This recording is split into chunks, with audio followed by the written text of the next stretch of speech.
Sir ഞാന് ഒന്ന് സഹായിക്കാവോ? പിന്നെന്താ? സാർ, നമ്മുടെ കമ്പനിയുടെ കുറച്ച് പുതിയ പ്രൊഡക്ട്സ് പരിചയപ്പെടുത്താൻ വന്നതാണ്. ആ പെടുത്തിക്കോളൂ. ഇങ്ങനെ വെയിലത്ത് നടക്കുന്നതൊക്കെ ബുദ്ധിമുട്ടല്ലേ? പിന്നെ സാറ് ചെലവിന് തരുമോ? വേണമെങ്കിൽ തരാം. അച്ഛാ, മോരെ പെണ്ണെ വിളിച്ചിറക്കിയോണ്ട് നിൽക്കുന്നു. ഒന്നാമത്തവനാ രണ്ടാമത്തവനാ? രണ്ടും കേട്ടവൻ ഇവിടെ ഞാൻ നിൽക്കുമ്പോഴാ.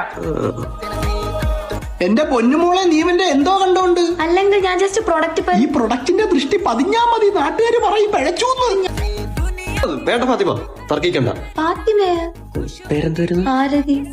ആരതിയായിട്ടുള്ള ആദ്യ രാത്രി ഞാൻ തങ്കലിപ്പിച്ചു കഴിഞ്ഞു. നിന്നെ ഞാൻ ഈ പകല് താണ്ടിക്കത്തില്ല. നിന്റെ കഷ്ടാലം മോളെ, ഞാൻ പോയി നിലവിളക്ക് എടുക്കട്ടെ. എന്താ വയ്യേ? പിന്നെ ഞാൻ കൂടെ അവിടെ ഈത്തപ്പഴത്തിന്റെ കുരു കളയാൻ നിൽക്കുന്ന അവന്റെ പെണ്ണിറങ്ങി വന്നോണ്ട് അവൻ കെട്ടുന്നു. എന്ന് വെച്ച് ഞാനല്ലേ മൂത്തത്? അവളെ ഞാൻ കെട്ടിയിട്ട് മതി അവൻ